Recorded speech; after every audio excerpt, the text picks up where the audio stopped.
खंड 2 अध्याय 86 अतिरिक्त कहानी रजिस्टर 1। लालटेन महोत्सव पर लू हाओ विला में लौट आया।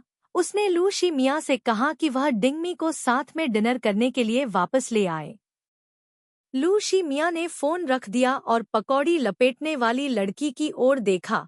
अब और लपेटना मत, हम आज रात डिनर करने के लिए विला में वापस जाएंगे। डिंगमी चिल्लाई। क्यों लू शी मिया? मेरे पिताजी ने मुझे तुम्हें वापस ले जाने के लिए कहा था। डिंगमी को याद आया कि कैसे लू हाओ ने शुरू में उन दोनों के साथ रहने का विरोध किया था। उसका दिल कांप उठा। क्या तुम्हारे पिताजी हमारे रिश्ते के लिए सहमत थे? सहमत होने और न होने में क्या अंतर है? लू शी मिया फैटी गुई को उठाकर कुर्सी पर कूद गए। लू हाओ की छोटी छोटी आपत्तियां मूल रूप से ध्यान देने योग्य नहीं थी। वह उन्हें नियंत्रित नहीं कर सकता था। लू शी मिया और लू शी फेंग मूल रूप से उसके नियंत्रण में नहीं थे। सहमत होना निश्चित रूप से बेहतर है, डिंगमी ने बड़बड़ाया। उसने बचे हुए भरावन को प्लास्टिक रैप से लपेटा, उसे रेफ्रिजरेटर में रख दिया और फिर हाथ धोने चली गई। जब वह विला में पहुंची तो उसकी चाची ने खाना बनाना और तैयारियां पूरी कर ली थी। लू शिफेंग भी वहां मौजूद था। वह सोफे पर पैर मोड़कर बैठा था, बिल्ली के साथ खेल रहा था और लू हाओ के साथ काम पर चर्चा कर रहा था। लू शिमियान और डिंगमी अंदर आए। उसने अपने पिता का अभिवादन किया। डिंगमी ने आज्ञाकारी ढंग से कहा, चाचा। लू शिफेंग की ओर फिर से देखते हुए, भाई लू। लू शिफेंग मुस्कुराए। आपको भाई लू कहना बहुत अजीब है, बस मुझे भाई कहें। अब से हम सब एक परिवार हैं। डिंगमी। हाँ भाई। लू शिमियन मुस्कुराए। लू हाओ ने लू शिफेंग को अर्थपूर्ण ढंग से देखा, खड़े हुए और डिंगमी की ओर देखा। चलो खाना खाते हैं। डिंगमी ने जल्दी से हाँ में उत्तर दिया। तभी उसे एहसास हुआ कि लू शिफेंग ने अभी अभी उसकी मदद की थी। वह दिखा रहा था कि वह उसके और लू शिमियन के पक्ष में है। खाने की मेज के चारों ओर कुछ लोग बैठ गए। लू शिमियन ने डिंगमी की ओर देखा। बहुत समय हो गया है जब हमारे परिवार में खाने की मेज पर कोई महिला थी। डिंगमी। क्षमा करें, वह नहीं जानती थी कि इसका जवाब कैसे दे। हालांकि पिछले कुछ सालों में उसने उन पर नियंत्रण नहीं किया था, फिर भी उसे बहुत गर्व था। उनमें से प्रत्येक का अपना व्यक्तित्व था, लेकिन वे सभी समान रूप से उत्कृष्ट थे। उसने डिंगमी को देखा और अचानक उसके हाथ में अंगूठी देखी। वह रुका और लू शी मिया को देखा, केवल यह जानने के लिए कि उसने भी एक अंगूठी पहनी हुई थी। ऐसा लग रहा था कि लू शी मिया ने लू शी फेंग से पहले शादी करने की योजना बनाई थी। उसने लू शी फेंग को देखा। आपको भी जल्दी से एक प्रेमिका ढूंढनी चाहिए, लू शी फेंग ने मुस्कुराते हुए जवाब दिया। ठीक है, मैं कोशिश करूंगा। लू हाओ ने लू शी मिया को फिर से देखा। आप शादी करने की योजना कब बना रहे हैं? मुझे मत बताओ कि तुमने अपने पिता को भी नहीं बताया कि तुम्हारी शादी कब हुई। ल्यूक थोई मिया। इस साल। ल्यूक हाओ हैरान था। इतनी जल्दी? इस साल तुम? लू शी मिया ने ठहाका लगाते हुए हंसा। 28। लू हाओ खांसते हुए बोला, मुझे पता है तुम 28 की हो। शी फेंग 34 की है। तुम्हारे भाई की अभी शादी नहीं हुई है। क्या तुम थोड़ी जल्दबाजी नहीं कर रही हो? डिंगमी। उसने खाना जारी रखा, लेकिन उसके कान लाल होने से खुद को नहीं रोक पाए। उसके सामने ऐसा कहना बहुत अच्छा नहीं लगा। लू शी मिया। यह योजना के भीतर था। अगर उस साल उसका और डिंगमी का ब्रेकअप नहीं हुआ होता, तो गणना के अनुसार उन्होंने अपनी शादी तब पंजीकृत कर ली होती जब वह 26 साल का और डिंगमी 25 साल की होती। यह पहले से ही 2 साल की देरी से कुछ भी नहीं था। लू शिमियन ने अपनी ठुड्डी को थोड़ा बढ़ा दिया, उसे स्वीकार करने के लिए। खाने के लिए इलूप्स, चूंकि वे अचल संपत्ति से अमीर बने थे, इसलिए न तो ल्यूक थोई मिया और न ही ल्यूक थोई फोंग ने उनकी कंपनी को अपने नियंत्रण में लिया। लेकिन दोनों भाइयों के पास शेयर थे और उन्हें वार्षिक कमीशन मिलता था। कुछ साल पहले लू हाओ ने एक बार कहा था कि अगर वे शादी करते हैं तो बहू को भी शेयर मिलेंगे। डिंगमी ने आश्चर्य से कहा, शेयर भी हैं? लू शी मियाँ हंसे, हाँ, तुमसे शादी करना कोई नुकसान नहीं होगा। डिंगमी ने अपना मुंह चौड़ा किया। कुछ सेकंड बाद उसने कहा, मैं लगभग भूल ही गई थी। तुम एक युवा मास्टर हो। बिना यह महसूस किए ऐसा लगता है कि मैंने एक अमीर परिवार में शादी कर ली है। युवा भावनाएं सबसे शुद्ध होती हैं, वास्तविक दुनिया से सबसे दूर। कोई भी पारिवारिक पृष्ठभूमि के बारे में नहीं सोचता। पहली भावना शायद थी। उसने लू शी मियाँ के सुंदर गालों को देखा। क्या यह वह वर्ष था जब उसे पहली बार उसके चेहरे से प्यार हुआ था? हालांकि यह उथला लग रहा था, लेकिन युवा लड़कियों को कौन सुंदर पुरुषों को पसंद नहीं करता है। लू शी मियाँ ने उसके बालों को बिखेरने के लिए लाल बत्ती का फायदा उठाया, उसे याद दिलाते हुए, डिंग जियाओमी, हमने अभी तक शादी नहीं की है। प्रपोज करने के बाद आप अभी भी गंदा खेलना चाहते हैं? हुम्फ। 16 मार्च, नीले आसमान और सफेद बादलों वाला दिन। डिंगमी जाग गई, बिस्तर पर बैठ गई, खिंची, फिर दरवाजा खोला और अपना चेहरा धोने के लिए बाथरूम में चली गई। अजीब बात है, आम तौर पर जब वह दरवाजा खोलती तो फैटी गुई तुरंत अंदर आ जाता। आज वह कहीं नहीं दिख रहा था। अपना चेहरा धोने के बाद दीनह मत लिविंग रूम में गई, वह अनुपस्थित थी। लू शी मियाँ आराम से सोफे पर बैठकर बिल्ली के साथ खेल रहे थे। उन्होंने काली पतलून और एक सफेद शर्ट पहनी हुई थी, जिसका एक बटन खुला हुआ था। वे आलसी और गरिमामय दोनों दिख रहे थे। मोटी गुई आलसी होकर उसके दाहिने हाथ पर लेटी हुई थी, अपना पेट उसके छूने के लिए उजागर कर रही थी। क्या तुम आज काम पर नहीं जा रही हो? आज बुधवार था। लू शी मियाँ ने उसकी ओर देखा, उसके शरीर पर पजामा पर नजर डाली और शांति से कहा, अपने कपड़े बदलो और मेरे साथ नाश्ता करने के लिए बाहर जाओ। डिंगमी को नहीं पता था कि वह क्या करने की योजना बना रहा था। लगभग 9 बज चुके थे। वह आम तौर पर अब तक कंपनी में पहुंच जाता, लेकिन वह फिर भी आज्ञाकारी ढंग से कपड़े बदलने के लिए बेडरूम में चली गई। अभी अभी अंडरवियर पहनना समाप्त किया था कि कोई अंदर आ गया। दीन मैट को उसके सामने कपड़े बदलने की आदत नहीं थी। शर्मिंदा होकर उसने जल्दी से एक सफेद स्वेटर पहन लिया। ल्यूक थोई मियाँ अलमारी के सहारे झुक गया, उसके होठों के कोने मुड़े हुए थे। वह स्वेटर पहनना पसंद करती हैं, विशेष रूप से सफेद और क्रीम रंग के, तथा उनके छोटे रेशमी बाल सिर से पैर तक बहुत मुलायम दिखते हैं। उसने अपना हाथ उठाया और उसके बालों को सहलाया। जाओ मेकअप करो, दिन मत, बस नाश्ता करने जाओ। मेकअप की जरूरत है? उसकी त्वचा गोरी और चिकनी थी, उसका चेहरा छोटा था। मेकअप से पहले और बाद में ज्यादा फर्क नहीं था, लेकिन फिर भी वह बाहर जाते समय थोड़ा हल्का मेकअप करती थी। लू शी मियाँ ने भौहें सिकोड़ी। उसने उसे सिर्फ इसलिए याद दिलाया क्योंकि वह नहीं चाहता था कि उसे बाद में उसे दोष देने का मौका मिले। डिंगमी ने इस बारे में सोचा और चुपके से उसकी तरफ देखा। लू शी मियाँ ने उसे शांति से देखा। जल्दी करो, मैं लिविंग रूम में तुम्हारा इंतजार करूंगी। डिंगमी ने पलकें झपकाईं। उसने अपनी जीन्स को शॉर्ट स्कर्ट में बदल दिया, जल्दी से अपना मेकअप लगाया और कमरे से बाहर निकल गई। लू शी मियाँ सोफे पर क्रॉस लेग्ड बैठे थे।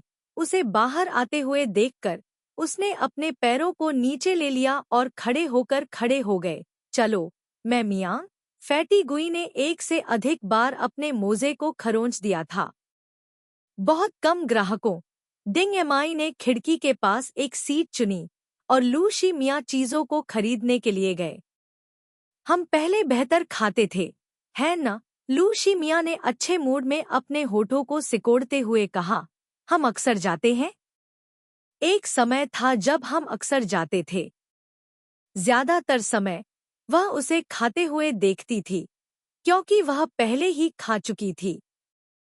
लू शी मिया ने सोया मिल्क बॉक्स में स्ट्रॉ लगाया और उसे उसे देते हुए कहा, जल्दी से खाओ, लगभग 10 बज चुके थे।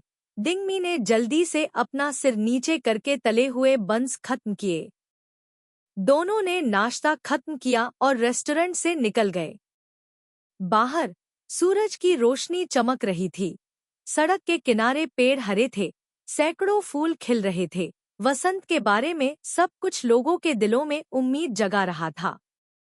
डिंगमी ने उसका हाथ खींचा और उसे हिलाते हुए जानबूझकर पूछा, अब हम कहाँ जा रहे हैं? घर जा रही हो? ल्यूक थोई मिया ने अपना हाथ उसके कंधे पर रखा और उसे कार तक ले गया। उदासीनता से कहा, घर जा रही हो क्या? सिविल मामलों के ब्यूरो में। अतिरिक्त कहानी का अंत साइन अप करें। 1 खंड 2 अध्याय 87 साइड स्टोरी रजिस्टर 2। दिना मैट मुस्कुराई, अपनी खुशी को छिपाने में असमर्थ। ओह, वह यह जानती थी। आज कोई खास दिन नहीं था।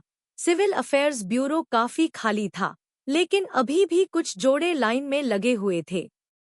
लू शी मिया के नंबर लेने के बाद अचानक फोन की घंटी बजी। उसने उसे नंबर दिया और कॉल उठाने के लिए बाहर चला गया। डिंगमी अपने पैरों को बंद करके कुर्सी पर बैठी थी। वह अपने पैरों को थोड़ा हिलाने से खुद को रोक नहीं पाई।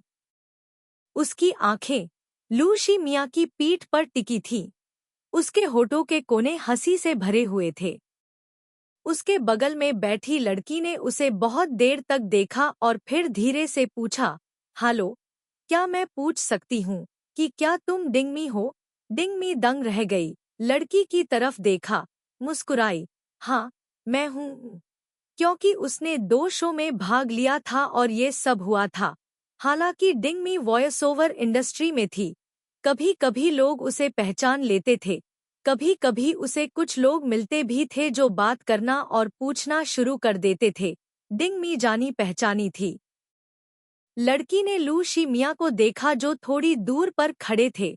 उनकी लंबी और सीधी पीठ मुस्कुरा रही थी और पूछ रही थी, क्या तुम दोनों आज पंजीकरण के लिए यहाँ आए हो? डिंगमी ने सिर हिलाया। हाँ, लड़की ने प्रशंसा की। तुम्हारा पति वाकई बहुत सुंदर है। डिंगमी दंग रह गई। पति? ओह, ठीक है। पंजीकरण के बाद लू शी मिया ही एकमात्र व्यक्ति थे तुम्हारा उसका पति। डिंगमी गर्व से बोला, धन्यवाद। लू शी मिया वाकई बहुत खूबसूरत थी। लड़की ने डिंगमी को देखते हुए मुस्कुराई। मैंने आपकी कहानी ऑनलाइन देखी। आप बहुत मजबूत और मेहनती हैं। डिंगमी ने लड़की को देखा। बोलने ही वाली थी कि लू शी मिया ने फोन रख दिया और वापस मुड़ गई। लड़की ने तलाक के सेटलमेंट काउंटर पर नजर डाली, खड़ी हुई और डिंगमी को देखकर मुस्कुराई। मैं आप दोनों की खुशी की कामना करती हूँ। डिंगमी ने सिर हिलाया, धन्यवाद। उसकी आंखें लड़की के फिगर का पीछा करने से खुद को रोक नहीं पाईं। डिंगमी ने उसे एक आदमी की ओर चलते देखा और फिर वे दोनों एक साथ तलाक की प्रक्रिया करने चले गए। लू शी मिया ने अपने बालों को बिखेरा। परिचित? डिंगमी ने अपना सिर हिलाया। नहीं। उसने उसे ऊपर खींच लिया। तुम कहाँ जा रही हो? दिनमत को संदेह था। तस्वीरें ले लो। मैंने सुना है कि यहाँ तस्वीरें लेना बहुत अच्छा नहीं है।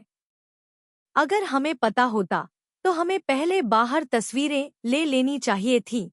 डिंगमी ने बड़बड़ाते हुए कहा। उसने शेन जिया को यह कहते हुए सुना। शेन जिया ने उसे विशेष रूप से याद दिलाया, अगर वह शादी के लिए पंजीकरण कराने जा रही है तो उसे बाहर जाकर तस्वीरें लेनी चाहिए। लू शी मिया ने बहुत बुरा नहीं माना, अपने होठों को सिकोड़ लिया। कोई बात नहीं, बस हम दोनों ही इसे देखेंगे। डिंगमी ने मुंह बनाया। ठीक है। एक पल बाद डिंगमी ने फोटो प्राप्त की, अपने होठों को दबाया और मुस्कुराई। यह सुंदर है। विशेष रूप से लू शी मियांग, अभी भी हमेशा की तरह सुंदर। हम्मा, वह भी बुरी नहीं थी। क्या आप संतुष्ट हैं? लू शी मियां ने फोटो को पकड़ लिया, धीरे से मुस्कुराई। संतुष्ट? अगर आप संतुष्ट हैं, तो चलें। जानकारी भरें, हस्ताक्षर करें और उंगलियों के निशान छोड़ें। 10 मिनट बाद उन दोनों के हाथों में कागज का एक और लाल टुकड़ा था। कागज का टुकड़ा बहुत हल्का था, लेकिन डिंगमी को लगा कि इसका वजन 1000 पाउंड है, जिसमें उसका पूरा भविष्य समाया हुआ है। उसने कागज पकड़ लिया और मुस्कुराई, लेकिन इससे पहले कि वह उसे ध्यान से देख पाती, ल्यूक थोई मियां ने उसे छीन लिया। उसका चेहरा हंसी से भरा था। तुम किस बात पर हंस रहे हो? Let's go. Ding Mi held his hand. Seeing that everyone else had finished registering and went to take pictures, she pulled Lu Shi Mia again. Let's go take some pictures too. The two of them didn't have many pictures together. In high school the quality of phone cameras was very bad, though Ming Wei had a camera. When gathering or going out she would take pictures for everyone, then develop them and give them to everyone. But there weren't many. Lu Shi Mia normally didn't like taking pictures. When Ding Mi asked to take pictures, he would cooperate and take a few pictures. Inside, there were two newlywed couples taking pictures of each other. Ding Mi took her phone and went over to negotiate with a girl, asking her to take a few pictures for them later. The girl looked at her, then looked at Lu Shi Mia behind her, happily agreeing. Okay, I like taking pictures of the most beautiful boys and girls. After taking souvenir photos, the two of them left the Civil Affairs Bureau. Getting in the car, Ding Mi took out her marriage certificate to take a picture, then pulled his hand over. The two of them held hands. The man's skin was slightly brown. नाड़ी, जोड़ साफ है। लड़की की त्वचा बर्फ की तरह सफेद है। उंगलियां लंबी और पतली हैं। लू शी मियां ने अपना बायां हाथ स्टीयरिंग व्हील पर रखा, अपनी ठुड्डी को ऊपर उठाया और उसकी ओर देखा, उसे अपना हाथ पकड़ने और उसके साथ खेलने दिया। थोड़ी देर बाद उसने मुस्कुराते हुए अपना सिर हिलाया। डिंग जियाओमी, क्या तुमने तस्वीरें लेना बंद कर दिया है? डिंगमी ने उसका हाथ छोड़ दिया, अपना सिर उठाया और मुस्कुराई। ठीक है। लू शी मियां चली गईं। तुम कहाँ जाना चाहती हो? डिंगमी अपना सिर उठाए बिना पोस्ट को संपादित कर रही थी। घर जाओ। उसने अपने दोस्तों के साथ साझा करने के लिए एक संदेश पोस्ट किया, जिसमें उसने अपना विवाह प्रमाण पत्र दिखाया। कुछ ही समय में उसे बहुत सारे लाइक और अनगिनत बधाई टिप्पणियां मिली। डू मिंग वेई, मेरी डिंग जियाओमी आखिरकार शादीशुदा है। शेन जिया, वाह वाह वाह, बधाई। साइन अप किया। बस शादी का इंतजार करो। तुंग तान तो, प्रशंसा, ईर्ष्या और घृणा। तो दीच, आप दोनों को बधाई। तान डुओंग, क्या हमें आज रात एक दूसरे को डिनर पर आमंत्रित करना चाहिए? मैंने स्थान पेंग यिंग के रेस्तरां को चुना। उसके सामने उसे एड लू शी मियो ने चकित किया, अपनी पीठ को थोड़ा झुकाते हुए। डिंग Mi टेबल के खिलाफ झुक गया। मदद नहीं कर सकता था, लेकिन पीछे मुड़कर उसे देखो। हनीमून? निश्चित रूप से हनीमून था। विश्वविद्यालय के पहले और दूसरे वर्ष के दौरान लू शी मियां उससे मिलने गए थे। लंबी छुट्टियों के दौरान वे दोनों अक्सर खेलने के लिए पास के पर्यटक शहरों में जाते थे। सबसे दूर की जगह जो वे कभी गए थे, वह उनके पहले वर्ष की गर्मियों की छुट्टियों के दौरान दाली और लिजियांग थी। लू शी मियां ने अपनी भौहें उठाईं। तुम कहाँ जाना चाहते हो? मुझे सोचने दो। डिंगमी ने अभी भी इसके बारे में नहीं सोचा था। चलो समुद्र तट पर चलते हैं। क्या यह ठीक है? समुद्र सरल है। लू शी मियां, जब तक तुम्हें यह पसंद है। डिंगमी जोर से हंस पड़ी। लू शी मियाँ ने उसकी ओर देखा और नीचे झुक गईं। सबसे पहले उसने अपने गालों पर डिंपल को चूमा, फिर उसके होंठों को सील कर दिया। उसकी आंखें आंसू के साथ देखती हैं। मियो ने उसे अपनी बाहों में टकराया, फुसफुसाते हुए, आपको अनुशासित होने की जरूरत है। जब वे पंजीकरण के लिए गए तो चू थान ने जोड़े की शादी के बारे में पूछने के लिए फोन किया। दिन मैट ने उन्हें पूरी कहानी बताई। चू थान को राहत और खुशी हुई। तो शादी की तैयारी में हमारी मदद कौन करेगा? क्या लड़के की माँ बीजिंग में है? अगर तुम्हें किसी चीज में मदद की जरूरत हो तो तुम मुझे जरूर बताना। वह एक पल के लिए रुकी। मेरी सिर्फ एक बेटी है, तुम। मुझे पता है कि तुम्हें मुझसे कुछ समस्याएं हैं, लेकिन शादी एक बड़ी बात है। तुम लू शी मियाँ से कुछ व्यवस्था करने के लिए क्यों नहीं कहती ताकि मैं और उसके माता पिता मिल सकें और शादी पर चर्चा कर सकें? डिंगमी ने एक पल के लिए सोचा। मुझे लू शी मियाँ से फिर से कहना चाहिए। झो किंग ने हिचकिचाते हुए फिर से पूछा, तुम दोनों बच्चे कब पैदा करने की योजना बना रहे हो? तुम कब बच्चा पैदा करने वाली हो? डिंगमी ने लू शी मियाँ से अभी तक नहीं पूछा है, लेकिन वह अपने गर्भनिरोधक उपायों को लेकर बहुत सावधान रहा है। कुछ सुरक्षित दिनों को छोड़कर वह एक भी दिन नहीं भूला है।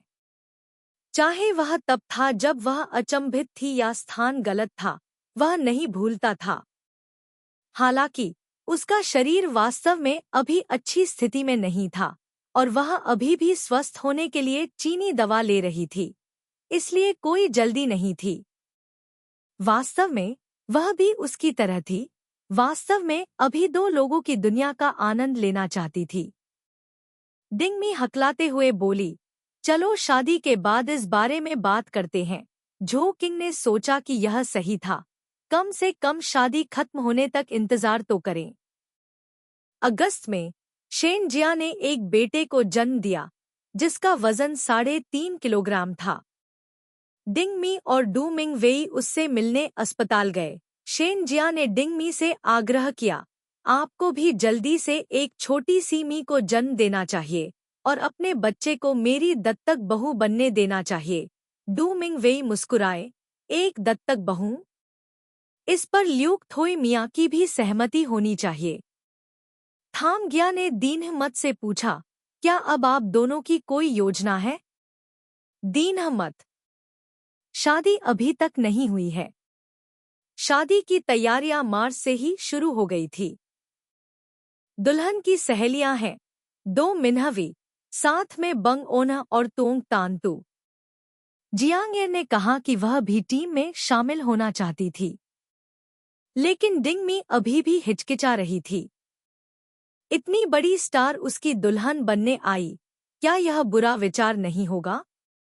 दूल्हे के साथी लू शी मियाँ ने तय किए थे, निश्चित रूप से किन यांग में से कोई होगा। जो कियान निश्चित रूप से इस अवसर को जाने नहीं देगी। शेन जिया को एक नज़र में पता चल गया, तुम दोनों अभी बच्चे पैदा करने की योजना नहीं बना रहे हो, है न? डिंगमी, हाँ, अगले साल। उसने ऐसा सोचा, लेकिन उसने अभी तक लू शी मियाँ को नहीं बताया था।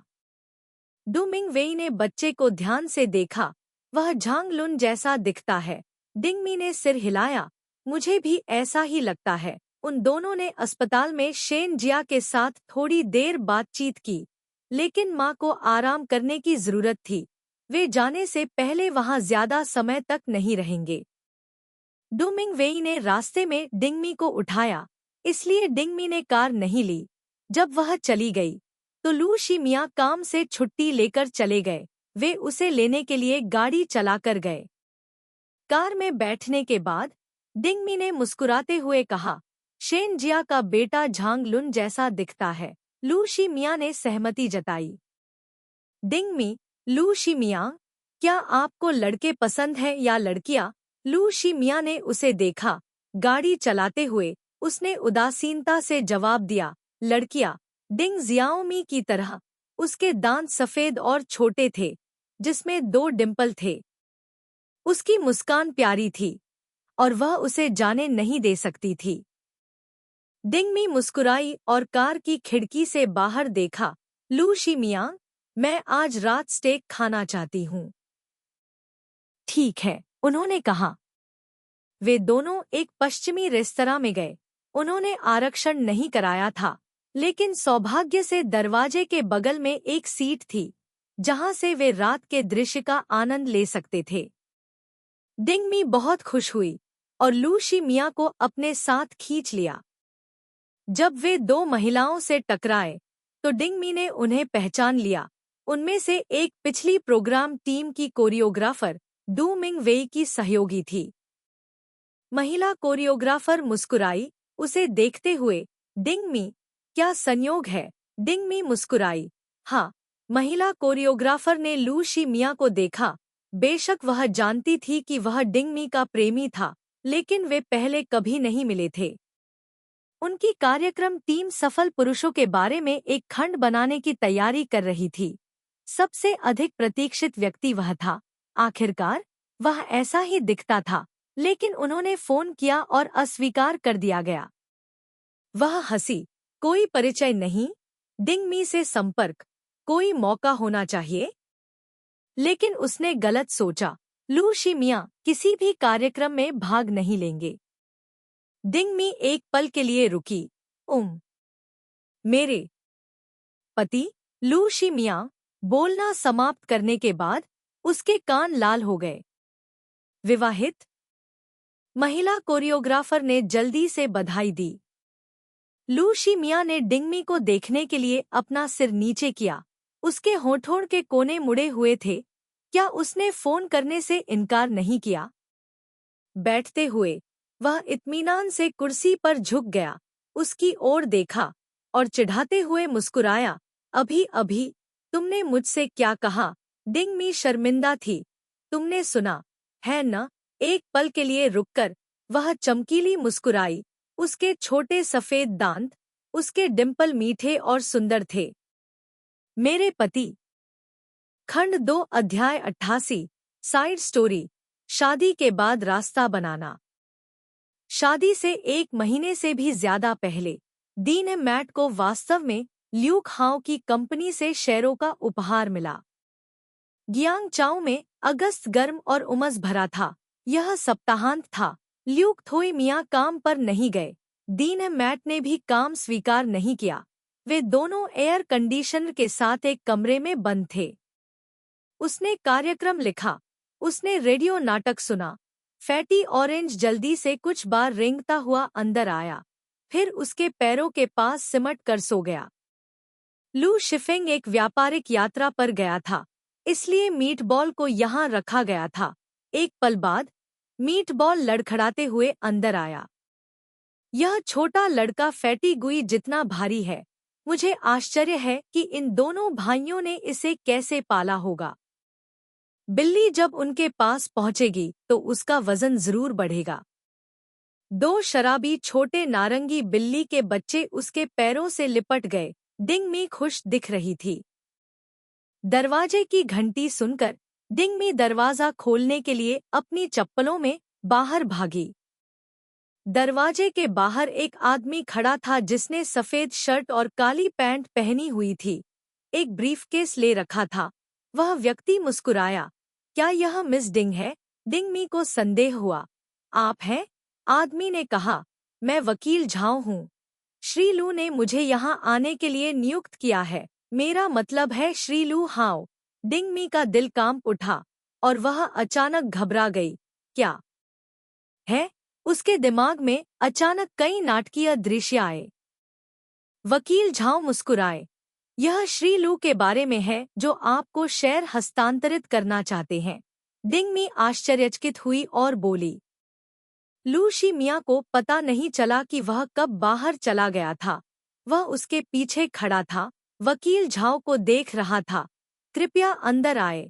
डिंगमी अभी भी चुप थी। वह दंग रह गई और ल्यूक थोई मियां की ओर देखने लगी। ल्यूक थोई मियां ने अपना हाथ उसके कंधे पर रखा और उसे सोफे पर बैठा दिया। उसने अपने पैर क्रॉस करके वकील ट्रियो की तरफ देखा। वकील झाओ ने अपना ब्रीफकेस खोला, कागजों का एक ढेर निकाला और डिंगमी को स्पष्ट रूप से समझाया, फिर उसे बताया कि कहाँ हस्ताक्षर करना है और अंत में उसे एक पेन दिया। डिंगमी ने अपने होंठ सिकोड़े और लू शी मिया की ओर देखने लगी। क्या मुझे हस्ताक्षर करना चाहिए? वास्तव में उसे इन शेयरों की बिल्कुल भी परवाह नहीं थी। वह खुद का खर्च उठा सकती थी। अपनी शादी के पंजीकरण के बाद लू शी मिया ने उसे 2 कार्ड दिए। उसने उनमें शेष राशि नहीं देखी थी, लेकिन यह निश्चित रूप से एक छोटी राशि नहीं थी। लू शी मिया ने उसके सिर पर हाथ फेरा। इस पर हस्ताक्षर कर दो। वकील झाओ मुस्कुराए। चिंता मत करो मिस डिंग, हस्ताक्षर करने के बाद बाकी को मेरे ऊपर छोड़ दो। डिंगमी एक पल के लिए हिचकिचाई और अंत में वकील झाओ के शब्दों के अनुसार हस्ताक्षर किए। चीजों को ठीक से निपटाने के बाद वकील झाओ चले गए। डिंगमी अभी भी असहज महसूस कर रही थी। क्या बिना किसी कारण के अपने पिता के शेयर लेना बुरा नहीं है? उसे बहुत डर था कि वह सोचेगा कि उसने पैसे या किसी और चीज के लिए लू शी मिया से शादी की है। लू शी मिया ने उसे याद दिलाया, वह तुम्हारे पिता भी हैं। डिंगमी शर्मिंदा थी। शायद वह अभी भी इस शब्द की अभ्यस्त नहीं थी और जल्दी से बोली, हमारे पिता। मोटा गुई सोफे पर कूद गया। लू शी मिया के पैरों पर लेटने की कोशिश कर रहा था। लू शी मिया ने उसे उठाया और जमीन पर फेंक दिया, खड़ा हुआ और कमरे में चला गया। एक पल बाद उसने कागजों के कुछ ढेर निकाले और उसे सौंप दिए। डिंगमी, ये क्या है? अचानक रियल एस्टेट ट्रांसफर शब्दों को देखकर डिंगमी दंग रह गई। उसने उसे देखने के लिए अपना सिर उठाया। लू शी मिया उसके बगल में बैठ गई, अपनी ठुड्डी उठाई और इशारा किया, चलो डिंग जियाओमी, इस पर हस्ताक्षर करो। डिंगमी अपने होश में आई, कागज उठाए और उन्हें पढ़ने के लिए पलट दिया। लू शी मिया ने वर्तमान अपार्टमेंट और कई दुकानों को उसके नाम पर स्थानांतरित करने की योजना बनाई और गुआंगयिंग के शेयरों का एक हिस्सा भी उसके नाम पर स्थानांतरित कर दिया गया। क्या आज धन का देवता उसके दरवाजे पर दस्तक दे रहा था? हर कोई उसे पैसे क्यों देना चाहता था, लेकिन वह खुद को और ल्यूक थोई मिया को अलग नहीं करना चाहती थी, इसलिए वह दुखी थी और उसे दोषी ठहराया। ल्यूक थोई मिया, तुम क्या कर रहे हो? ल्यूक थोई मिया ने अपना सिर नीचे किया और मुस्कुराया, वह थोड़ी सी दयालुता। अंत में मैं तुम्हें गलत महसूस नहीं होने दे सकता। आखिरकार उसके पिता ने उसे शेयर भी दिए थे। वह उसका पति होने के नाते बिल्कुल भी नहीं खो सकता था। शुरू में उसे लगा कि ये चीजें अनावश्यक थी। आखिरकार वह खुद पूरी तरह से डिंगमी का था। जो चीजें उसके लिए बाहरी थी, जैसे विविध संपत्तियां, स्वाभाविक रूप से उसकी थी। बस यह था कि प्रक्रियाओं में एक समस्या थी। उन दोनों में से किसी को भी इन चीजों की परवाह नहीं थी, इसलिए उसने पहले ये कागजात नहीं किए। डिंगमी, थोड़ा सा स्नेह, यह बहुत ज्यादा था। लू शी मिया ने अपने बालों को बिखेरा। उसके मुंह के कोने मुड़े हुए थे। यह दूसरे लोगों के लिए भी ऐसा ही है जब वे शादी करते हैं। अगर मैं ऐसा नहीं करता तो मुझे बस ऐसा लगेगा कि यह तुम्हारे लिए एक नुकसान है। एक पल के लिए रुकते हुए वह अचानक गंभीर हो गया। भले ही यह थोड़ा अश्लील हो, आपको अभी भी हस्ताक्षर करना होगा। आपको वह करना होगा जो आपको करना चाहिए। आपको बुलाते हैं। अमीर महिला। अमीर महिला, मेहमानों का इलाज करें। मैं स्थान चुनूंगी। निश्चित रूप से एक बढ़िया भोजन बनाना होगा। डिंगमी ने उदारता से अपना हाथ हिलाया। थोड़ा भोजन ठीक है। उन दोनों ने एक समय और स्थान तय किया। शेनजिया अभी भी कारावास में थी, इसलिए वह नहीं जा सकती थी। डिंगमी ने कहा कि वह बाद में एक शानदार भोजन के साथ उसकी भरपाई करेगी। डू मिंगवेई जिस बड़ी पार्टी के बारे में बात कर रहे थे, वह वास्तव में पेंग यिंग के रेस्तरां में थी। पेंग यिंग व्यक्तिगत रूप से उनके लिए कुछ व्यंजन पकाने के लिए रसोई में गई थी। दीना मत ने उसे खींचकर साथ में बैठकर खाना खाने के लिए कहा। बंग ओन्हा शर्मा गई और फिर बैठ गई। खाने के बाद दो मिन्हवी ने बंग ओन्हे से पूछा, क्या तुम हमारे साथ टहलने जाना चाहोगी? क्या तुम जा सकती हो? पेंग यिंग एक पल के लिए स्तब्ध रह गई। अपने व्यक्तित्व के कारण उसके पहले बहुत सारे दोस्त नहीं थे। जिन लोगों के साथ उसका सबसे अच्छा रिश्ता था वे उसके डेस्कमेट थे। दुनिया में प्रवेश करने के बाद वह अधिक खुली हो गई और कुछ लोगों को जानना चाहती थी, लेकिन अंत में वह बहुत करीब नहीं थी। पेंग यिंग ने अपने हाथों को आपस में रगड़ा, 3 भाग घबराए और 7 भाग खुश। क्या यह ठीक है? डिंग मी मुस्कुराई। इसमें क्या गलत है? पेंग यिंग ने शर्म से मुस्कुराते हुए कहा, तो मैं अपने कपड़े बदलने जाऊंगी। तुम लोग एक पल के लिए मेरा इंतजार करो। यह जल्दी हो जाएगा। डू मिंगवेई ने कहा, जल्दी करने की कोई जरूरत नहीं है। हम तुम्हारा इंतजार करेंगे। 10 मिनट से भी कम समय में पेंग यिंग ने कपड़े बदलने का काम पूरा कर लिया और अपना बैग बाहर ले गई। वे तीनों घूमने के लिए पास के शॉपिंग मॉल में चले गए। जब वह एक अधोवस्त्र की दुकान से गुजर रही थी, जहां से वह अक्सर खरीदारी करती थी, तो डू मिंगवेई ने उन दोनों को अंदर खींच लिया। डू मिंगवेई के पास वीआईपी कार्ड था, इसलिए बिक्री कर्मचारियों ने जल्दी से उसका अभिवादन किया और उत्साहपूर्वक उसे नए उत्पाद पेश किए। डू मिंगवेई ने कुछ मॉडल चुने और अपना आकार बताया। डिंग मी, आप डी कप हैं, आपने बी कप क्यों चुना? डू मिंगवेई ने उसकी ओर देखा। मैं आपके लिए एक चुनूंगी। फिर उसने पेंग यिंग की ओर देखा जो उनके बगल में खड़ी थी, और उसने कहा, तुम सी कप पहनती हो, है ना? पेंग यिंग शर्मा गई और सिर हिलाते हुए जल्दी से बोली, मेरे लिए चुनने की कोई जरूरत नहीं है, मेरे पास पहले से ही है। डिंग मी, मेरे पास अभी भी कुछ बंद है। मैं पिछली बार तुम्हारे साथ खरीदारी करने गई थी। महिलाओं के अंडरवियर कभी भी बहुत ज्यादा नहीं होते। डू मिंगवेई ने उसके कान से कहा, इन दोनों मॉडलों में स्तनों को ऊपर उठाने का प्रभाव है। डिंग मी के स्तन वास्तव में बड़े नहीं थे, बमुश्किल बी कप। इतने सालों के बाद डिंग मी ने हार मान ली थी। इसके अलावा लू शी मिया ऐसी व्यक्ति नहीं थी जो बड़े स्तनों की दीवानी थी। उसने धीरे धीरे ध्यान देना बंद कर दिया, लेकिन स्तनों को ऊपर उठाना? डिंग मी ने तुरंत शर्ट पहनकर देखा। ऐसा लग रहा था कि यह वास्तव में बड़ा लग रहा था। डिंग एमआई ने गुप्त रूप से शरारत की, फिर 2 नए ब्रा खरीदे। एक स्नान करने के बाद डिंग एमआई ने जानबूझकर नई ब्रा पर डाल दिया। खुशी से बिस्तर पर बैठकर अपने आईपैड को एक खेल खेलते हुए उसके द्वारा आवाज उठाई गई। उसे लू शी फेंग द्वारा पेश किया गया था, लेट जाओ। वह गहरी सोच में डूबी हुई थी। उसने मुख्य प्रकाश बंद कर दिया, जिससे केवल बिस्तर के पास गर्म, मंद टेबल लैंप जलता रह गया। फिर उसने उसे अपनी बाहों में खींच लिया, उसकी कमर को सहलाया, अपना सिर नीचे किया और उसके कान को चुमा। दिनहमट ने धीरे से सांस ली, फुसफुसाते हुए, ल्यूक थोई मियांग, मुझे तुम्हें कुछ दिखाना है। उसने मोटे तौर पर अनुमान लगाया। उसका हाथ ऊपर गया और तुरंत उसे महसूस किया। नई शर्ट? तुम्हें कैसे पता चला? डिंग मी ने आश्चर्य से अपना सिर घुमाया, उसे घूरते हुए। उसने अभी तक देखा भी नहीं था।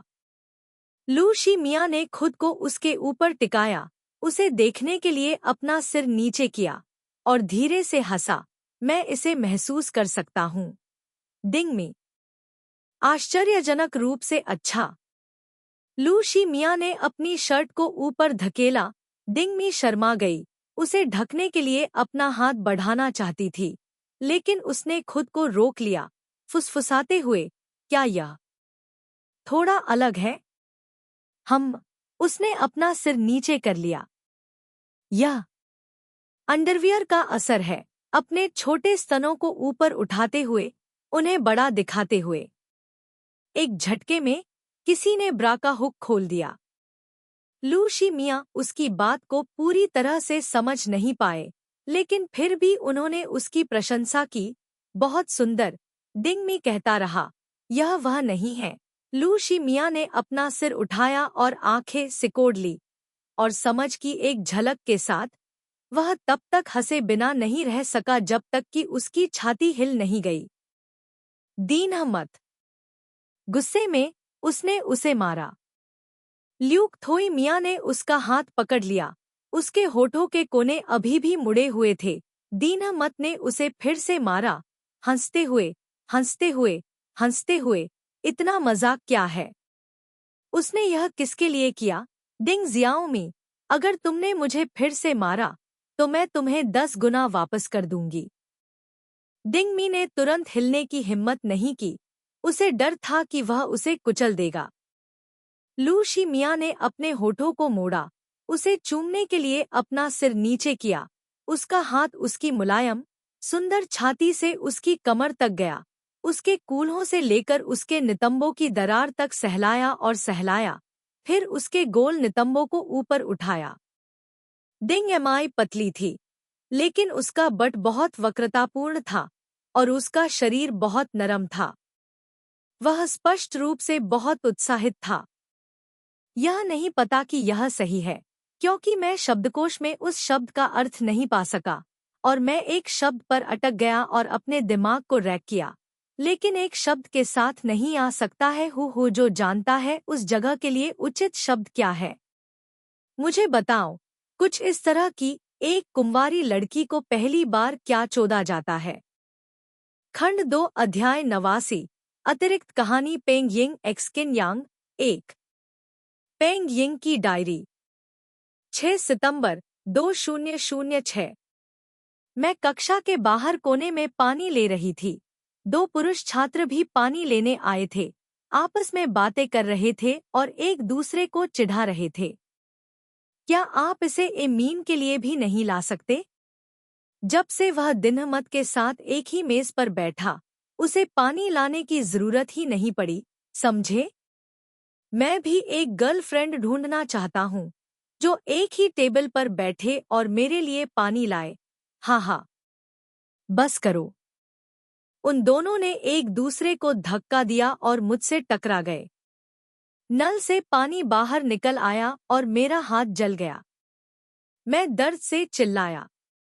मेरे पीछे बैठा पुरुष छात्र आश्चर्य से उछल पड़ा, घबराहट में मेरी ओर दौड़ा और घबराकर पूछा, क्या आप ठीक हैं?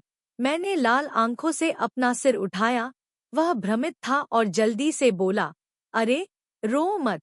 मैंने उसे पहचान लिया। वह तान डांग था। उसे सुनाना पसंद था। हर बार जब मैं जीव विज्ञान का होमवर्क लेने जाता था तो वह लू शी मियाँ की नकल करता था। मुझे लड़कों की नकल करना बिल्कुल पसंद नहीं है। तू खियन मेरे सामने चला गया। तुम लाल हो, ठंडे पानी में भीगो। टैनन डांग दंग रह गया। बिना कुछ कहे उसने तुरंत मेरा हाथ खींचा और भाग गया। कक्षा के पीछे जाकर टैनन डांग ने नल खोला और मेरा हाथ खींचा। ठंडा पानी बहुत आरामदायक था और इसने मुझे शांत भी किया। मैंने जल्दी से उसका हाथ झटक दिया। अरे, अरे, अरे, वह मेरा हाथ कैसे पकड़ सकता है? अप्रिय। जल्द ही तू खियन मेरे पास आ गया। उसने देखा कि मेरे हाथ का पिछला हिस्सा लाल हो गया था और उसने पूछा, क्या तुम्हें आइस पैक की जरूरत है? जरा ठहरिए। किन यांग ने एक वाक्य छोड़ा और भाग गया। घंटी बजी। किन यांग 2 आइसक्रीम स्टिक वापस लाया और उन्हें मेरे हाथ में ठूंस दिया, हताशा में अपना सिर खुजाते हुए, कोई बर्फ नहीं है, आप इसे ले सकते हैं। मैं वास्तव में किसी को डांटना चाहता था, लेकिन मैंने पहले कभी किसी को नहीं डांटा था। मैं केवल वहां खड़ा रह सकता था, उलझन में, और फिर 2 आइसक्रीम स्टिक उठा ली, जिनकी कीमत $3 प्रति थी। होमरूम शिक्षक कक्षा में प्रवेश किया। किन यांग जल्दी से अपनी सीट पर वापस भागा। शिक्षक ने पाठ योजना मेज पर रख दी। कक्षा मॉनिटर ने मुझे खड़े होने के लिए बुलाया। मैं अभी भी अपने हाथ में 2 ठंडी आइसक्रीम स्टिक पकड़े हुए था। मैं घबरा रहा था। मैं कक्षा में था। मुझे इन 2 आइसक्रीम स्टिक का क्या करना चाहिए? सबसे दुखद बात यह थी कि लगभग 1 मिनट बाद आइसक्रीम पिघलनी शुरू हो गई। स्कूल शुरू करने के बाद यह पहली बार था कि मैं कक्षा के दौरान विचलित था, क्योंकि इसे रखने के लिए कोई जगह नहीं थी। मैं केवल 2 आइसक्रीम स्टिक पकड़ सकता था। दूसरे हाथ में एक कलम था। मेरा सिर लगभग मेज में दब गया था। बहुत डर था कि होमरूम शिक्षक कुछ पता लगा लेंगे। मेरे डेस्कमेट झो फेईफी मेरे प्रति बहुत सहानुभूति रखते थे, लेकिन शक्तिहीन थे। जब मुझे नोट्स कॉपी करने होते थे, तो वह थोड़ी देर के लिए आइसक्रीम स्टिक पकड़ने में मेरी मदद करते थे। आइसक्रीम टपक रही थी, क्योंकि यह बहुत ठंडी थी। मेरी हथेलियां सख्त हो गई थी।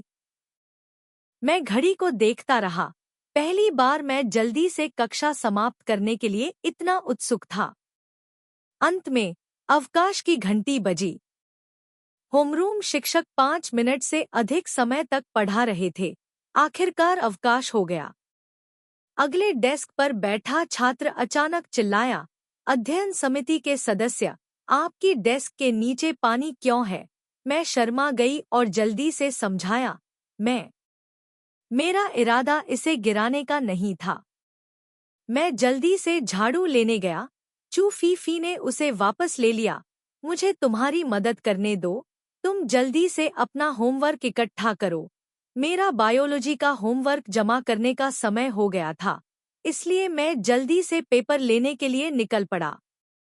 टैन डोंग लूशी मिया के पेपर की नकल कर रहा था। मैंने सोचा कि कैसे उसने मुझे पूरे पीरियड में 2 आइसक्रीम स्टिक पकड़ने को कहा। मेरे हाथ ठंडे और सख्त हो गए थे और मुझे फिर से गुस्सा आ रहा था। मैंने उसे अनदेखा किया, एकत्रित होमवर्क को गले लगाया और कक्षा से बाहर भाग गया। टैन डांग ने कॉपी करना समाप्त किया और अपनी नोटबुक मुझे देने के लिए बाहर भागा। मुझे वास्तव में दोषी महसूस हुआ और मैंने बड़बड़ाते हुए कहा, मैंने इसे पहले ही जमा कर दिया है।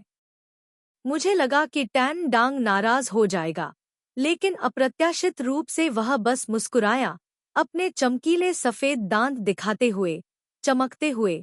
ओह, तो मैं इसे खुद ही जमा कर दूंगा। क्या आपका हाथ बेहतर है? क्या आपको और आइसक्रीम चाहिए? क्या मैं आपके लिए 2 और खरीद सकता हूँ? कोई जरूरत नहीं, अब और मत खरीदो। मुझे शर्म आने लगी। मैं बहुत छोटी थी। वह सिर्फ अच्छाई दिखा रहा था। मैंने जल्दी से उसकी अभ्यास पुस्तिका पकड़ी। मैं इसे तुम्हारे हवाले कर दूंगी। पीछे के दरवाजे की ओर भागते हुए मैंने देखा कि वह अभी भी मेरे बगल में खड़ा है। उसका चेहरा उलझन में है। मुझे वह थोड़ा बेवकूफ लगा। एक प्यारे तरीके से बेवकूफ। 7 सितंबर 2006। आज मुझे किन यांग का मरहम मिला। यह एक आश्चर्य था, लेकिन मैंने फिर भी इसे स्वीकार कर लिया। आखिरकार यह उसकी वजह से था कि मेरा हाथ जल गया था। पीछे मुड़कर देखने पर वह मेरी कल्पना से कहीं बेहतर था। दूसरी ओर मुझे उससे ताज़ा दूध का एक डिब्बा भी मिला। उन्होंने मुस्कुराते हुए कहा, यह कल की याद दिलाने वाला उपहार है। खिड़की से छनकर सूरज की रोशनी पूरे कमरे में फैल रही थी। उसकी मुस्कुराहट ने मुझे चकित कर दिया। उसकी मुस्कुराहट सूरज की रोशनी से भी ज्यादा चमकदार थी। बचपन से ही मेरे माता पिता ने मुझे सख्ती से पाला है। मेरा व्यक्तित्व रूढ़िवादी और डरपोक दोनों है। मैं वास्तव में ऐसे प्रतिभाशाली लोगों की प्रशंसा करता हूँ। कक्षा के लिए घंटी बजी। टैन डांग अपनी सीट पर लौट आया और मुझे अभी भी उसकी मुस्कान याद आ रही थी। यह वास्तव में बहुत शानदार थी।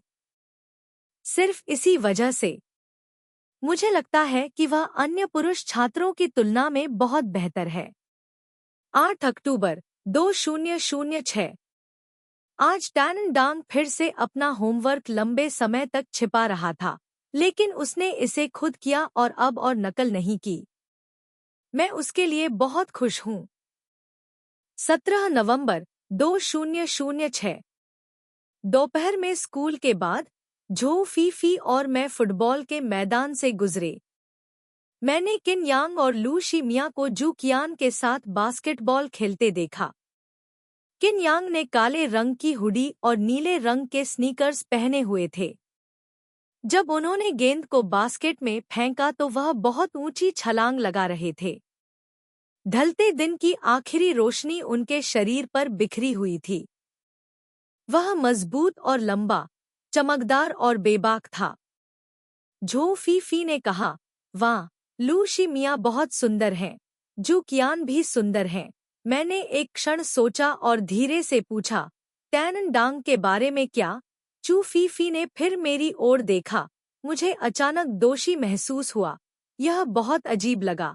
इससे पहले कि मैं इसके बारे में सोच पाता, मैंने उसे कहते सुना, तान डांग हो, वह उज्ज्वल है। वह बहुत उज्ज्वल रूप से मुस्कुराता है। यह देखने में सहज लगता है। मैंने सिर हिलाया। मैंने देखा कि चू फीफी सही था। किन यांग बहुत खुश था। मुझे उसे मुस्कुराते हुए देखना अच्छा लगा। उसकी मुस्कुराहट ने मुझे बेहतर महसूस कराया। ऐसा लगा जैसे ग्रेड 12 के होमवर्क का भारी बोझ पहले जितना मुश्किल नहीं था। 24 दिसंबर 2016। मैंने 3 सेब खरीदे, एक चू फीफी के लिए, एक अपने लिए, एक बचा था। मुझे नहीं पता था कि मैं 3 क्यों खरीदना चाहता था। मैंने इसे बस आवेग में खरीद लिया। अवकाश के दौरान चू फीफी और मैं हाथ में हाथ डाले बाथरूम गए। मैं लंबा नहीं था, केवल 1 मीटर 57। मेरी दृष्टि भी अच्छी नहीं थी। मैं हमेशा शीर्ष 3 तालिकाओं में बैठता था। इससे पहले जब भी वह शौचालय जाती थी, झो फीफी को पिछले दरवाजे से जाना पसंद था, क्योंकि पिछली पंक्ति में बैठे लंबे लड़के सभी काफी सुंदर थे, खासकर लू शिमियान।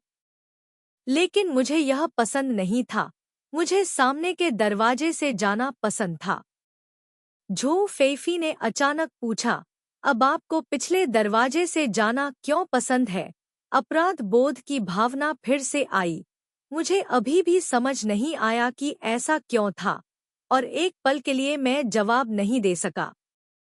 टैन डोंग और 2 अन्य पुरुष छात्र एक दूसरे के साथ मजाक कर रहे थे, जोर से चिल्ला रहे थे, तुमने क्या कहा?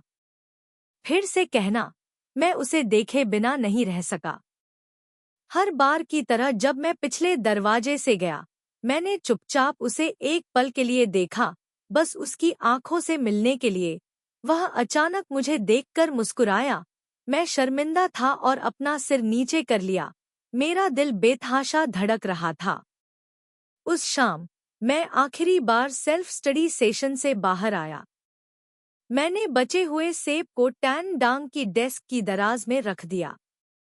खत्म करने के बाद मुझे अचानक बहुत खुशी महसूस हुई, जैसे कि मैंने कोई बहुत महत्वपूर्ण काम पूरा कर लिया हो। 5 जनवरी 2007। यह वास्तव में एक दुर्लभ घटना थी। आज टैन डांग ने अपने कार्ड नहीं रखे। मैं उसके लिए खुश था। मैं खुश होने से खुद को रोक नहीं सका। आखिरकार अब तुम अपने कार्ड नहीं रखते। टैन डांग ने अपना सिर खुजलाया और मुस्कुराया। मैं भविष्य में और अधिक प्रयास करूंगा। मैं भी शर्मीला हूँ। मैंने अपने होंठ सिकोड़े और उसकी मुस्कान को देखा। यह बहुत उज्ज्वल था। बाहर हो रही मूसलाधार बारिश अब ध्यान देने योग्य नहीं थी। मेरा मूड बेहतर हो गया। यह बहुत अजीब लग रहा था। 10 जनवरी 2007। फिर से बारिश हो रही थी। मैं छाता लाना भूल गया था। शाम को स्कूल के बाद मैं दालान में अजीब तरह से खड़ा था। बारिश बहुत ज्यादा नहीं थी, लेकिन मुझे बारिश में भीगने का डर था।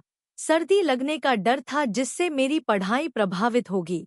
इसलिए मैंने जाने से पहले बारिश रुकने तक इंतजार करने की योजना बनाई। अचानक एक लंबा व्यक्ति अचानक मेरे सामने आ गया। टैन डोंग ने मेरी ओर देखा और पूछा, अध्ययन समिति के सदस्य, क्या आपके पास छाता नहीं है? मेरा दिल अचानक तेजी से धड़कने लगा। मैं शर्मा गया और अपना सिर हिलाया। मैं भूल गया।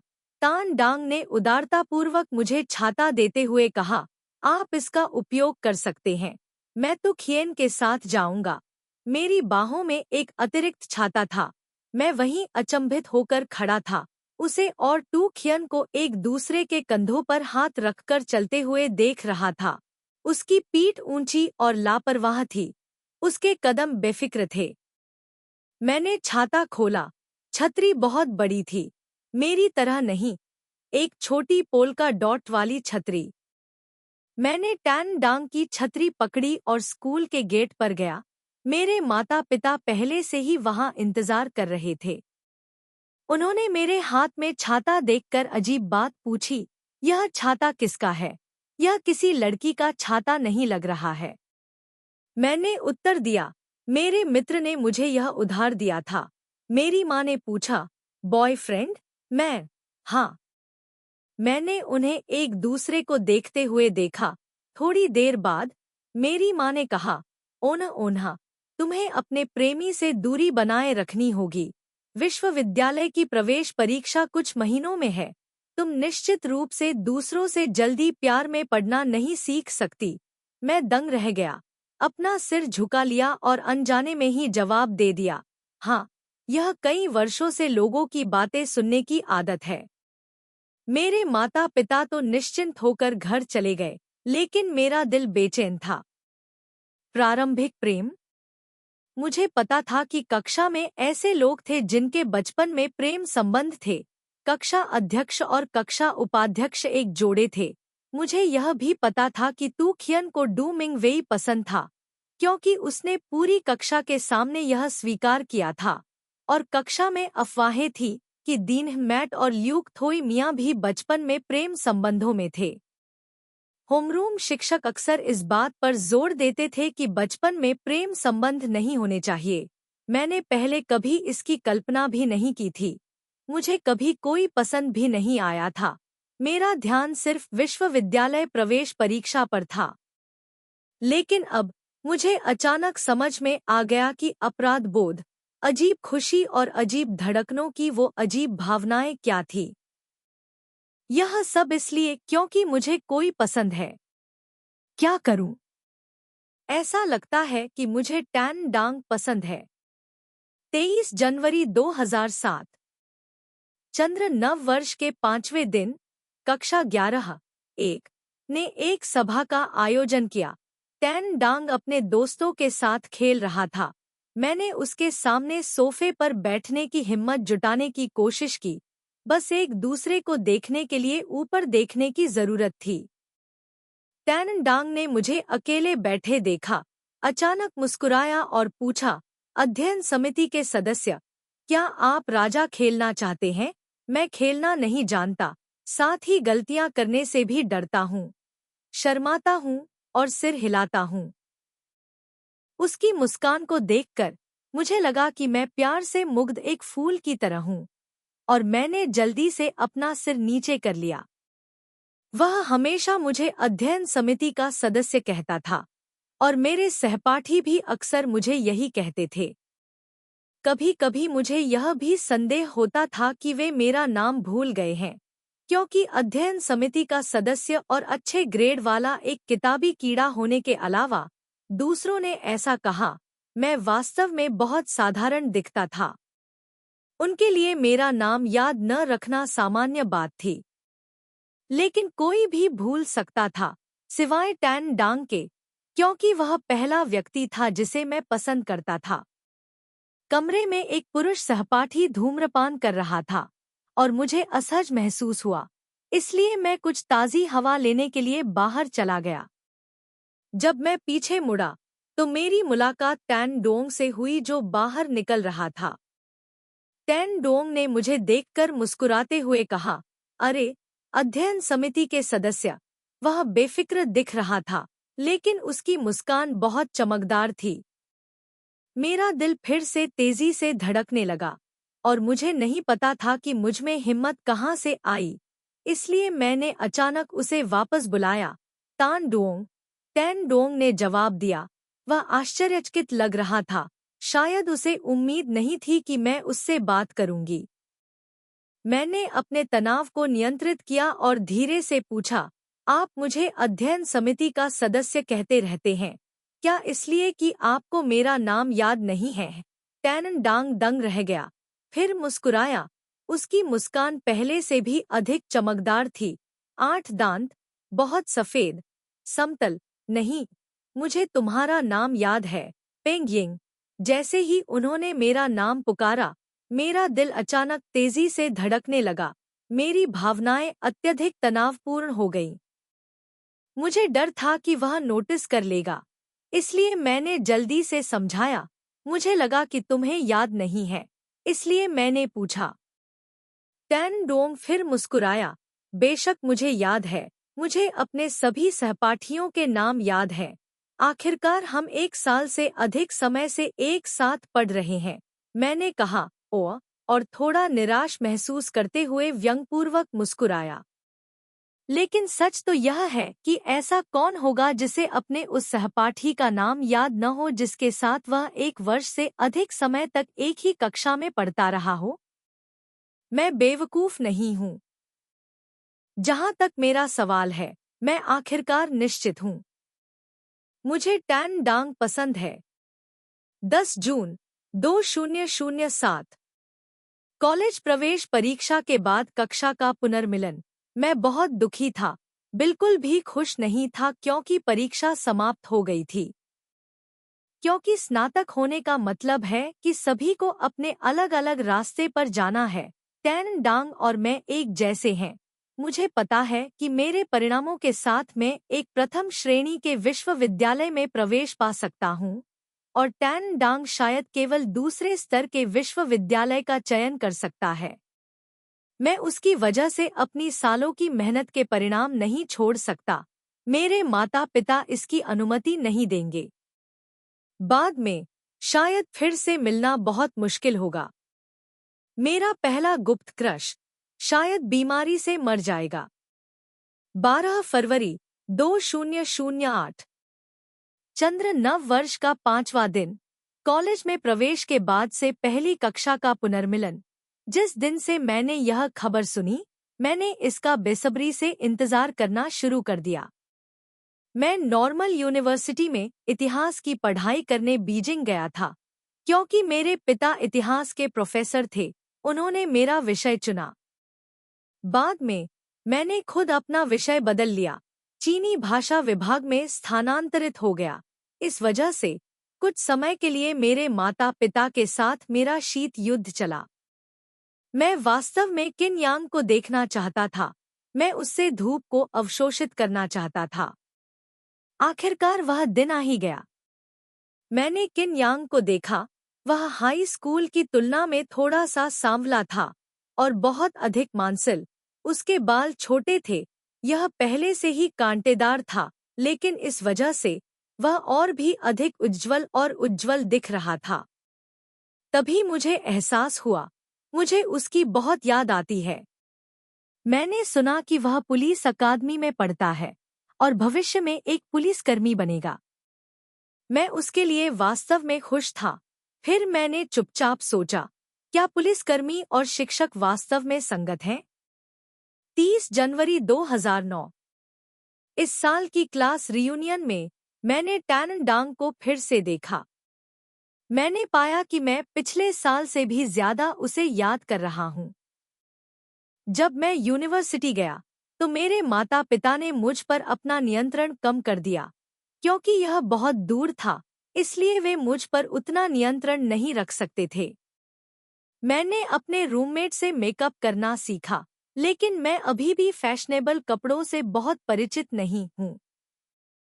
कुछ लोग मेरे पीछे भी पड़े थे, लेकिन मैंने उन सभी को अस्वीकार कर दिया, क्योंकि मुझे टैन डांग पसंद है। आज रात मैंने जानबूझकर मेकअप किया, लेकिन मैंने अपनी क्लास की लड़कियों को कम आंका। उन्होंने मुझसे ज्यादा मेकअप किया। मैं अचानक खराब दिखने लगी और थोड़ी देहाती भी। निराश होकर मैं अटकलें लगाने से खुद को नहीं रोक पाई। मुझे आश्चर्य है कि टैन डोंग को किस तरह की लड़की पसंद है। क्या आपने मुझ में यह परिवर्तन देखा है? 19 फरवरी 2010। यह फिर से वार्षिक कक्षा का पुनर्मिलन था। लेकिन इस साल के कक्षा पुनर्मिलन का माहौल बहुत अच्छा नहीं था। मैंने सुना कि पिछले साल लू शी मिया और डिंगमी का ब्रेकअप हो गया था। कुछ समय पहले लू शी मिया शराब के नशे में धुत होकर लैब में नियंत्रण खो बैठी थी। किसी ने वीडियो बना लिया और यह वीडियो पूरी कक्षा में फैल गया। मैं इसे देखने और सहेजने से खुद को रोक नहीं पाई।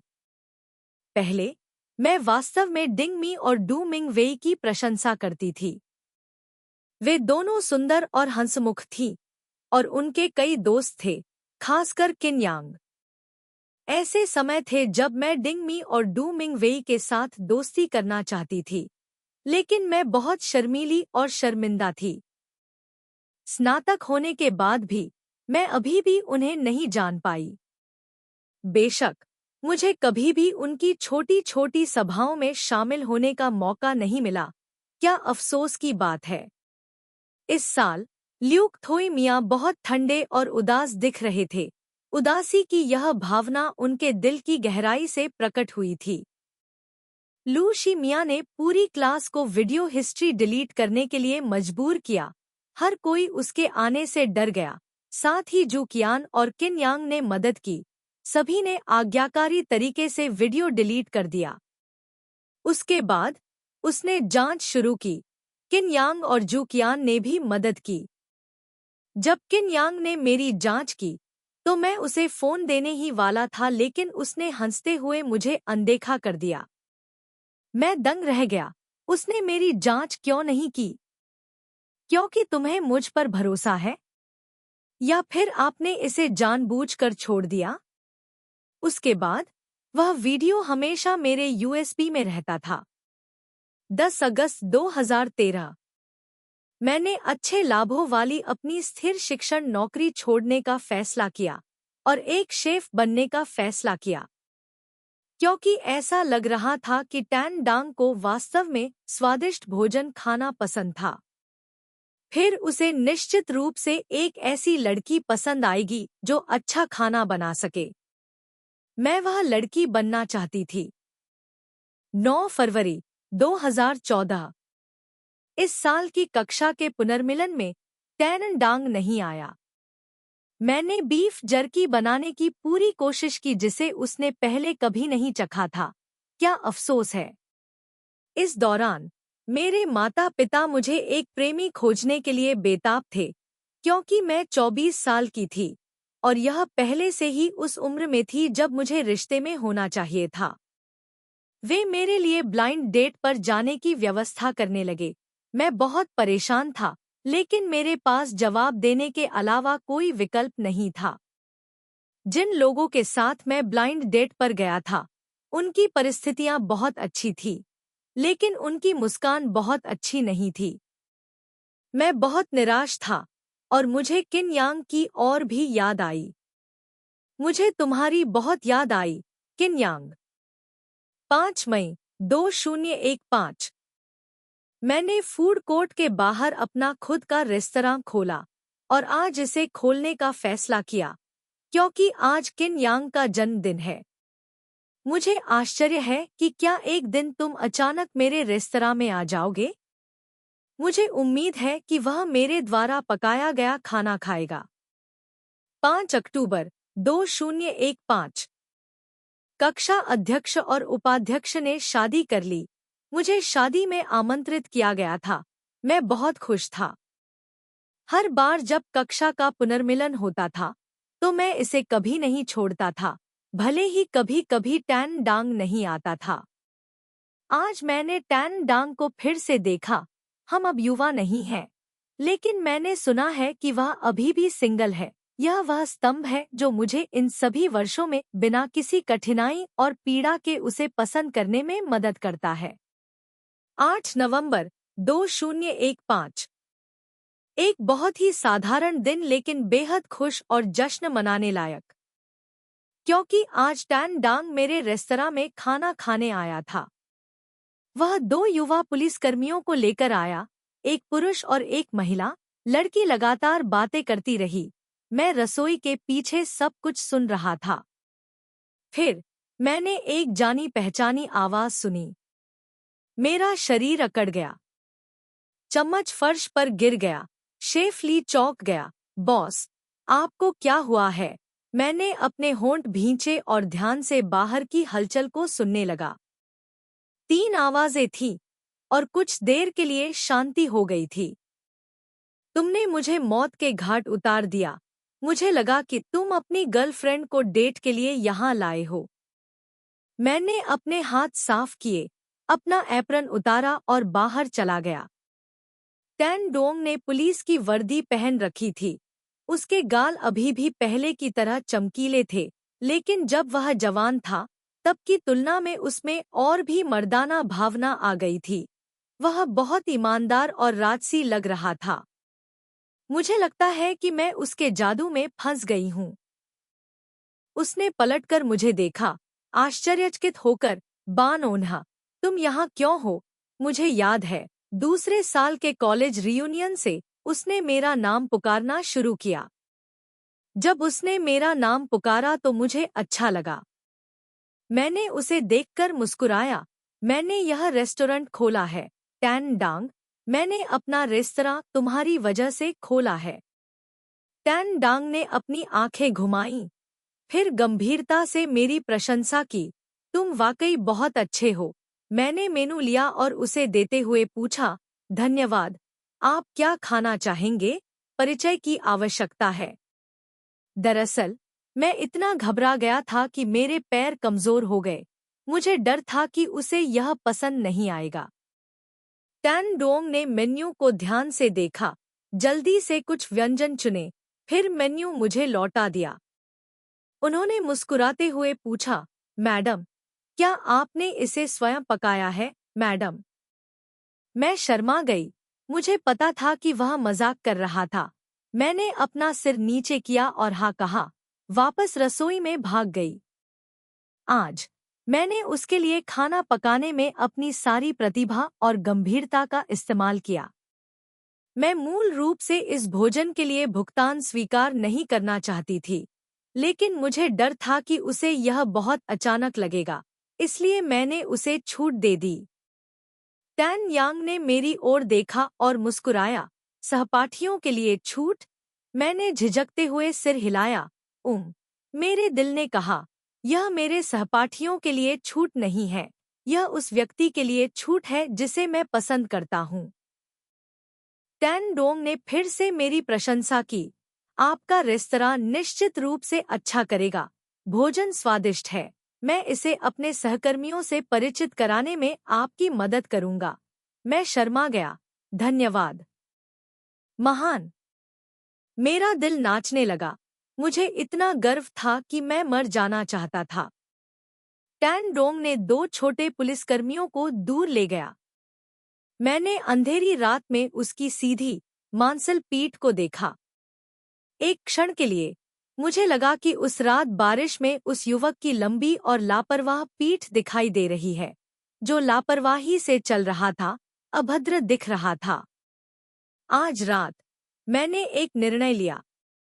इस साल की कक्षा के पुनर्मिलन में मुझे टैन डांग के सामने अपना अपराध स्वीकार करना चाहिए। मैं तुम्हें 10 साल से पसंद करता हूँ, टैन डांग। मुझे उम्मीद है कि तुम जानते हो। मुझे उम्मीद है कि तुम स्वीकार करोगे। मुझे उम्मीद है तुम भी मुझे पसंद करते हो। खंड 2 अध्याय 90 अतिरिक्त कहानी पेंग यिंग एक्सकिन यांग 2 13 फरवरी 2016 पहले चंद्र महीने का 5वां दिन 11वीं कक्षा के कक्षा पुनर्मिलन 1 बंग ओन्हे ने पूरे सभा भोजन बनाने की जिम्मेदारी ली।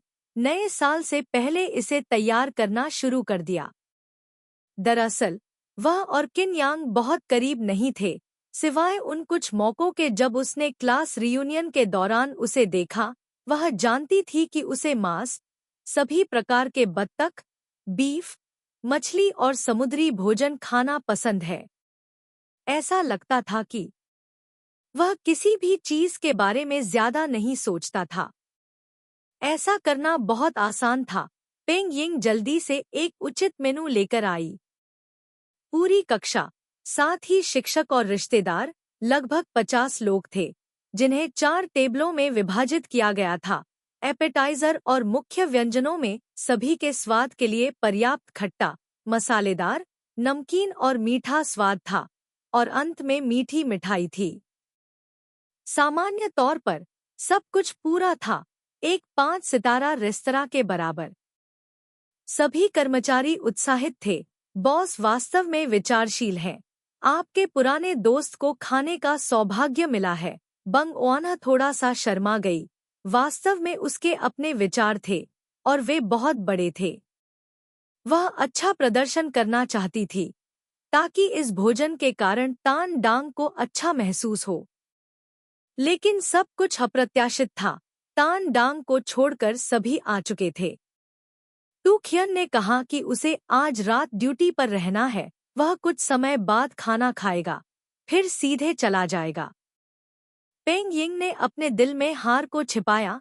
उसे पसंद आने वाले सभी व्यंजनों का एक हिस्सा रखा, उन्हें एक अलग ट्रे में रखा, चॉपस्टिक और कटोरे को सावधानी से व्यवस्थित किया, और उन्हें बहुत अच्छी तरह से व्यवस्थित किया। पेंग यिंग ने दरवाजे के बाहर अस्थायी रूप से बंद का संकेत लटका दिया, ताकि कोई भी उसे परेशान न करे। भोजन के आधे रास्ते में दरवाजा खुला। किन यांग अपनी पुलिस वर्दी में अंदर आया। उसका कद लंबा और सीधा था, बहुत ईमानदार दिख रहा था। उसने अस्त व्यस्त मेजों पर नजर डाली और खुद को कोसने से नहीं रोक सका। भाड़ में जाओ, तुम लोग सब कुछ खा जाओगे। अरे यार, मेरे लिए खाने को मत रखना।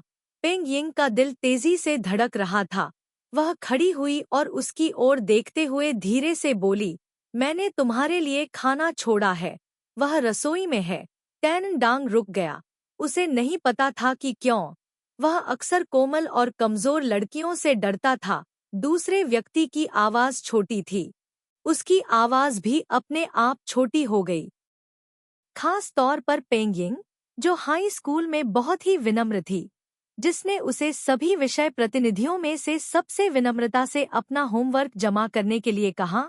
हर बार उसे ऐसा महसूस होता था कि वह उसे धमका रहा है। उसने अपने हाथों को अपने मुंह के सामने बांध लिया। खांसी, धन्यवाद। पेंग यिंग के कान लाल हो गए। वह रसोई में गई और उसके लिए रखी गई खाने की ट्रे ले आई। यह एक बहुत बड़ी ट्रे थी। किन यांग ने जल्दी से उसे ले लिया और मुस्कुराते हुए कहा, धन्यवाद। पेंग यिंग ने अपना सिर झुका लिया, विनम्र मत बनो। फिर वह कुछ सेकंड के लिए रुकी। टैन डोंग, विनम्र मत बनो। टैन डांग। उसने अचानक उसका नाम पुकारा। टैन डांग को अजीब लगा। उसने कुछ और बार उसकी तरफ देखा। बैंग ओनर के कान लाल हो गए। उसने अपना सिर नीचे किया और अपनी सीट पर वापस बैठ गई। किसी ने टैन डांग को पुकारा। टैन डांग एक ट्रे लेकर चला गया। काओ वेई ने उस पर रखे खाने को देखा और चिल्लाया, अरे, तुम देर से आए और फिर भी तुम्हारे साथ इतना अच्छा व्यवहार किया गया। अध्ययन समिति के सदस्य वास्तव में दयालु हैं। टैन डांग ने भी देखा कि पेंग यिंग बहुत अच्छी थी। वह मुस्कुराया और खाने के लिए बैठ गया। कहने की जरूरत नहीं है, पेंग यिंग का खाना पकाने का कौशल बहुत अच्छा था।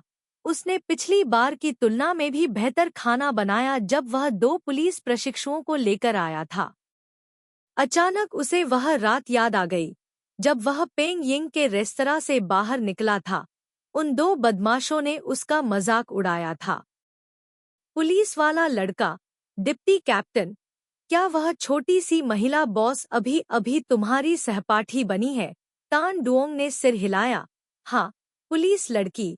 ऐसा लगता है कि वह बॉस बनने के लिए उपयुक्त है, कोमल और सौम्य है, और खाना भी अच्छा बनाती है। डिप्टी, आपकी कोई गर्लफ्रेंड नहीं है ना? लोगों के पीछे जाओ।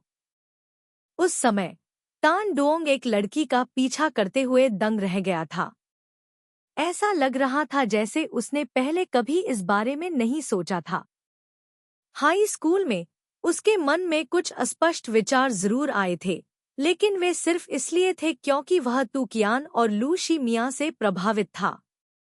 बाद में लू शी मिया को डिंगमी द्वारा छोड़े जाने और फिर नशे में पागल हो जाने, तुकियान को डू मिंग वेई के माता पिता द्वारा ब्लॉक किए जाने और लंबी दूरी के रिश्ते में मुश्किल और कष्टदायक अनुभव करने के बाद उसे अचानक लगा कि प्यार वास्तव में अच्छी चीज नहीं है। हालांकि पेंग यिंग जैसी सौम्य और सुंदर लड़की के साथ ऐसा लगता है कि अगर वह धीरे से बोलेगी तो वह नरम पड़ जाएगा। यह सुनिश्चित नहीं है कि जब यह शुरू हुआ तो शायद हाई स्कूल में काम करने के दिनों से वह उसे आग्रह करने के लिए फुसफुसाती है, किन यांग, थोड़ी जल्दी। वह आवाज बेहद कमजोर थी। दोनों ने उसके सिर पर पसीना बहाने के लिए उसे देखा। विपरीत पक्ष, वे हाथ सफेद और छोटे थे, मांसल दिखने वाले, बहुत प्यारे। सौभाग्य से वे तब बुरी तरह से जलाए गए थे क्योंकि उनके सहयोगियों ने व्यस्त थे। उन्होंने ड्यूटी पर लेने के लिए पहल की। अब वह अपने पेट को भरने के लिए चिन्हित कर रहे थे। जब वह घर में जा रही थी तो वह थी बाद में केटीवी में जाने में सक्षम नहीं होगा। इस तरह से उसकी योजना बर्बाद हो जाएगी। जब तक उसने कहा कि वह सभी को यह भोजन खिलाएगा, पेंग यिंग उत्सुकता से किन यांग की तलाश कर रही थी। इसलिए उसने जल्दी से जवाब दिया, कोई जरूरत नहीं है, मैं आज सभी को भोजन खिलाऊंगी। दीन मत दंग रह गया। वह बंग ओआन को इसे कैसे खर्च करने दे सकता था? भले ही वे अलग हो जाएं, लेकिन वे पेंग यिंग को उन्हें आमंत्रित करने नहीं दे सकते थे। डू मिंग वेई मदद करने के लिए गया। पेंग यिंग इतनी चिंतित थी कि उसका चेहरा लाल हो गया, लेकिन उसके पास भागने का कोई रास्ता नहीं था। वह केवल असहाय रूप से देख सकती थी क्योंकि किन यांग ने दरवाजा खोला और चला गया। पछतावा महसूस करना।